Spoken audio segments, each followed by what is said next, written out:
I'm continuing my search for Game of the Year 2020, and right on time, in the final round of the Russian Championship, Daniil Dubov delivers.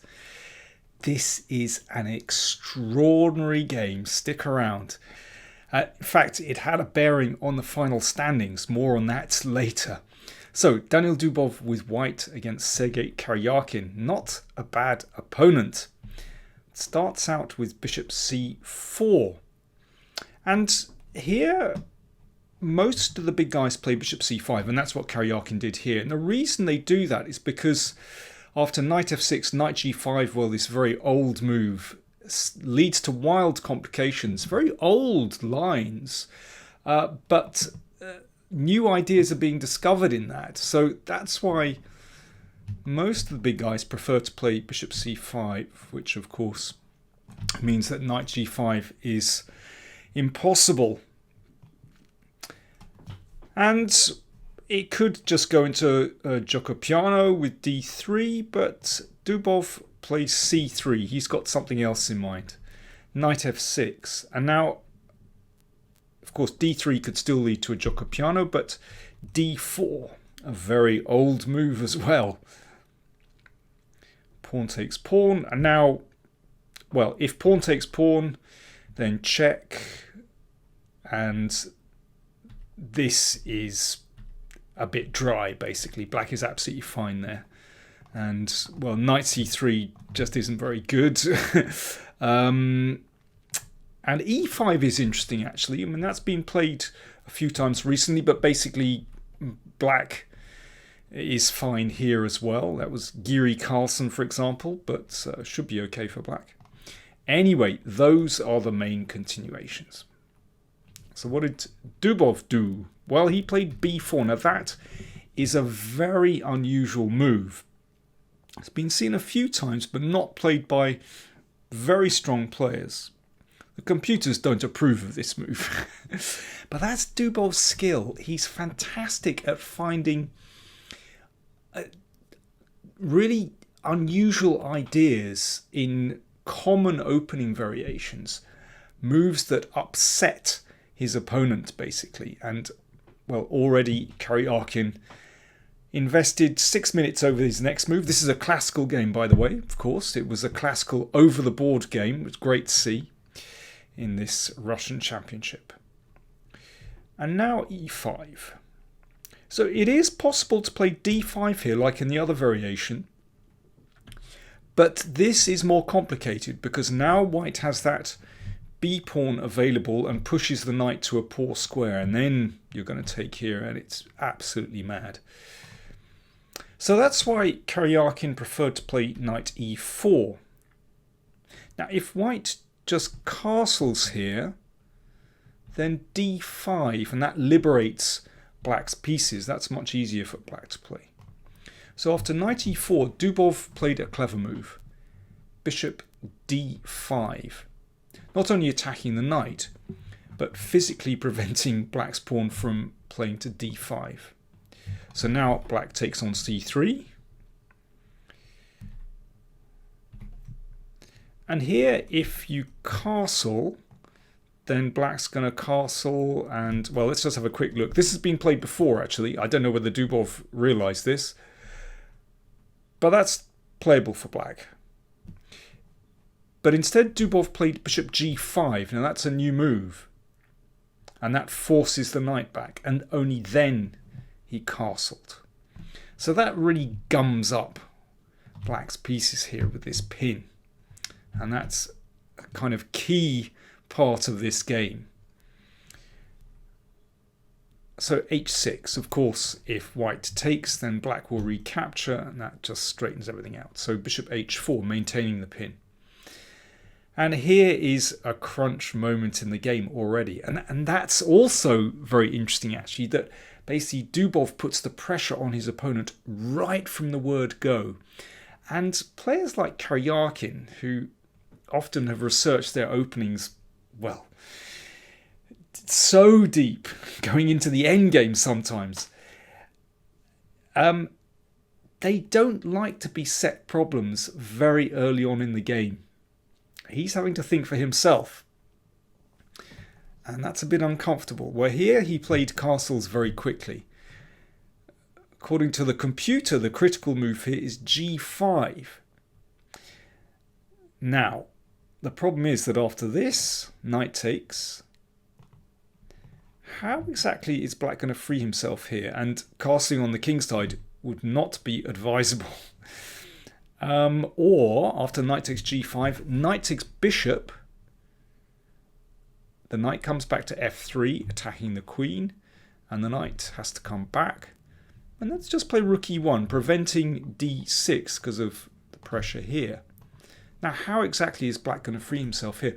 I can well understand why Karjakin thought, oh, I'm not going there. You know, this looks really unpleasant. White's moves are easy. You're just going to bring your queen and rook into the game and start attacking. But for black, that is really difficult. Of course, the computer thinks that black is fine. But in a human game, that is really, really difficult. Human complexity, or complexity just generally for humans, is a problem. For computers, very easy. But Dubov is very clever. You know, he's recognized that in his preparation. You know, he was playing his moves quickly. So, castles. And Karjakin is a very pragmatic player. You know, he likes clarity. And this kind of position, he feels very uncomfortable in. So, very clever opening choice all round by Dubov. Rook e1. Excellent move. So pressure here, that prevents black from playing d6 because the e-file will open. And here, again, g5. Dreadful. That will lead to mate very quickly. With this pin, bishop going to f6, and the queen will come out. Terrible. So queen e8 steps out of the pin. Now there's a threat to take the bishop, so the bishop drops. And a5. Karjakin at least trying to stir things up, trying to get that rook into the game.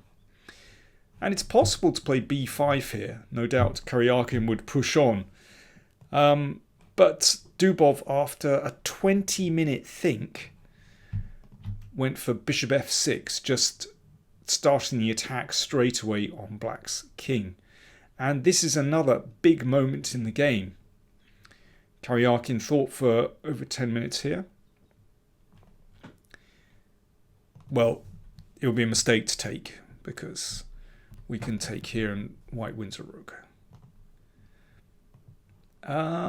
If black takes here, then knight h4, and then the queen comes out to g4 or h5. Very strong attack. Or knight f5, we can play g4. Now this gets a bit crazy. And, well, black can break free, but then king h1. And this gives white a strong attack. That's not completely clear, but that's not bad.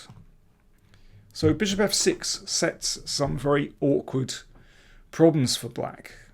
Karjakin pushed on, trying to just deflect that bishop away. And Dubov kept the bishop on this diagonal, bishop c4. It's also possible to play bishop c2, actually. Also dangerous. Anyway, bishop c4. And knight g6, trying to unravel a little bit. Queen d3. Now you can see why Dubov kept this bishop on the diagonal, because now queen takes knight is threatened. d5. It's a wild position. So if bishop takes, then we've got knight f4. So pawn takes pawn, threatening the queen with that discovered attack. Bishop e6. Now this is an interesting idea, because actually white can win material here very easily. Dubov thought for almost 23 minutes over his next move. So what about grabbing this exchange? Let's have a look. So bishop takes bishop. This did not happen, by the way. d7. There we go. Very easy. We can just take something here. Now, white is a rook up for the moment, but knight f4 hits the queen. So the queen has to move away. And now rook takes bishop. Now, I think black has enough for the exchange here. I mean, it's playable for white. But basically, I think Dubov would have gone for this if he could play rook d1, and then that could be attractive. Problem with rook d1 is that black can exchange and play knight e2 check, forking king and queen. But in any case, that is certainly playable. But instead, Dubov went for queen takes knight. I suspect that the reason he thought for so long was because he realized he could go for that alternative variation. But this is pretty amazing. Let's get the paint off the board. Basically, Dubov said that after the game, that once he realized that he wasn't worse here, he thought, well, why not? And he was also, to some extent, playing to the gallery. He said, you know, this looks really attractive. I wanted to kind of entertain everyone as well, which is fantastic. As it's interesting, the effect that spectators have, even virtual spectators, have on one's play. As someone said afterwards, Dubov is kind of a cyber Tal. Very, very nice expression. Queen takes g6. So mate threatened. Queen was taken and rook takes bishop. I mean, actually, this almost looks like it's a forced win for white straight away. This looks so terrifying. In fact, black has... Karjakin played queen f7 here. He also has queen c6. Let's just have a quick look at that. Queen c6, rook e7. Queen takes bishop, rook takes pawn. And now white has a draw with rook f7, king g8, rook g7, etc. But you can play for this endgame, and, well, white's a clear pawn up. That's not a definite win, but good chances, let's say. But black could hope for a draw there. But instead, well, Karjakin played his part in this brilliancy because he played queen f7, which pins. So bishop takes, and of course threatens pawn takes. So bishop takes pawn. Those bishops look absolutely fantastic. What's the material balance? White has bishop and knight against the queen. King h8, stepping out of the bishop's diagonal. Rook e4.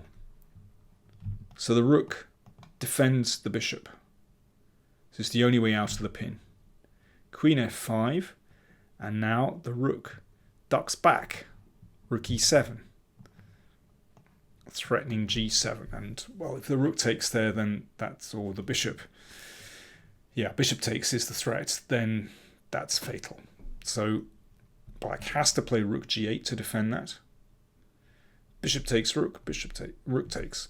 So now we've got a balance of, well, it's white's move. Let's play pawn takes pawn. Then we'll take stock.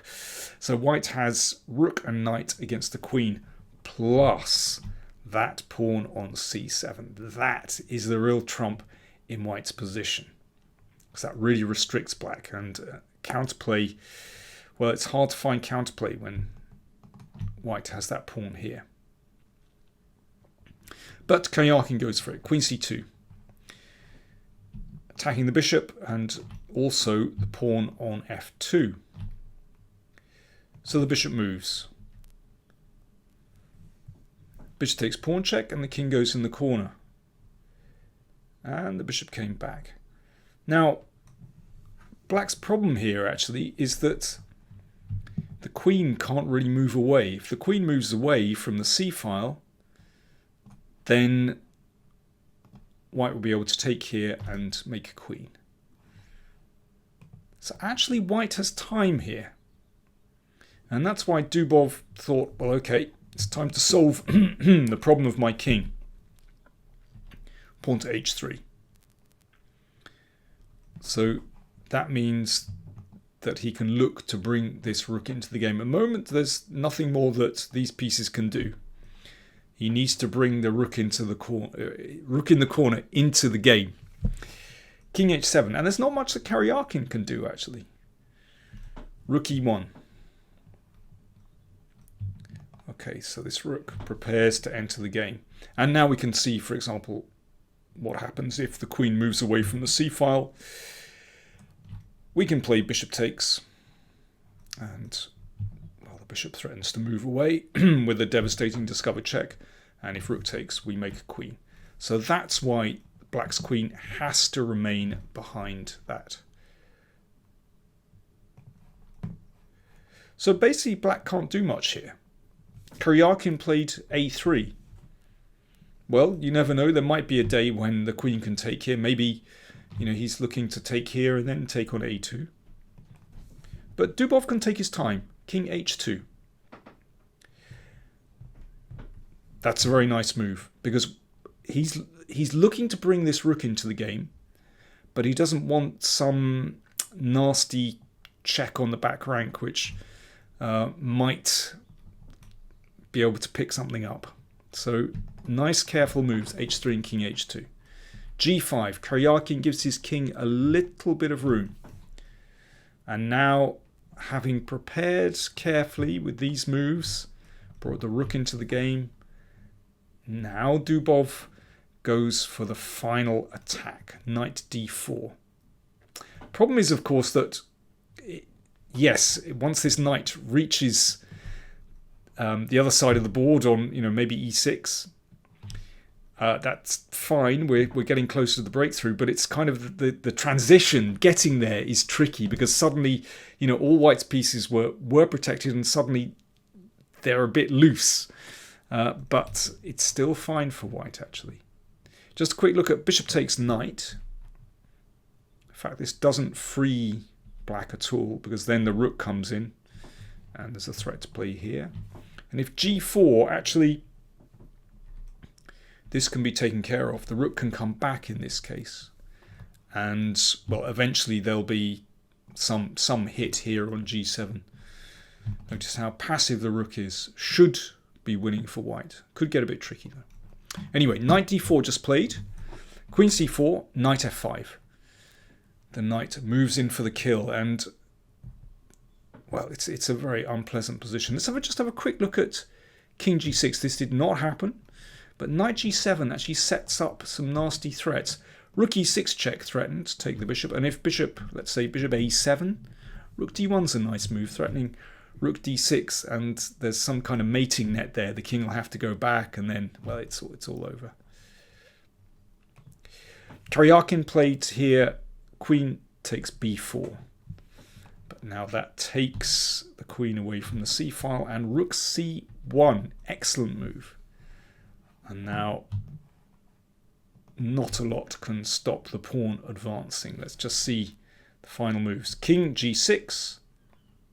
Rook takes g7 check. If that's taken, then we can play c8 and get a queen, and white's the piece up with, well, a mating attack. So king takes f5. Rook takes rook. Threat. It's queen the pawn. Bishop takes pawn. Bishop takes. So now we can see that white has two rooks and a bishop against the queen, and this must be winning. Slight problem. The rooks are split and therefore loose, unprotected, so you've got to take great care here with white, but Dubov does that. Queen b2. Also, it's crucial that the king is well protected. That bishop has remained on this diagonal protecting the king. h3 and king h2, very nice. Rook c5 check. Dubov moves in for the kill, and this final move of the game, very, very beautiful. Instead of randomly checking, rook d8. That is really incisive. So that just takes these squares away from the king, and he's ready with rook e5. So here Karjakin resigned. Let's just see if h5, then we can play rook e5 check, and of course, well, once you take the queen, then that's completely over. And let's finish with a checkmate. King e3. Oops, sorry, king e3. Rook e5. And rook f8 mate. Wasn't that move rook d8 very nice? And the king is caught. I think I'm going to leave that position on the board. Wow. Dubov, he really is a very special player. You know, sometimes you see these fantastic sacrifices, but they're against players who perhaps aren't that strong. But here he manages to defeat Sergei Karjakin, well, renowned as one of the best defensive players in the world, and he completely bamboozles him. Amazing. I think that's a strong candidate for Game of the Year.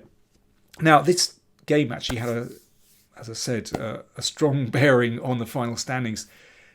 Karjakin came second in the tournament, and that meant that Jan Nepomniachtchi came clear first in the Russian Championship. He's on great form. In fact, he's played a couple of brilliant games in this tournament as well. I might see if I have time to have a look at those. There you go. Don't forget to like, comment, share and subscribe, and do consider supporting us via PayPal or Patreon. Take a look down there. And at some point, I'll make a selection and we'll be able to vote on your Game of the Year. Thanks for watching.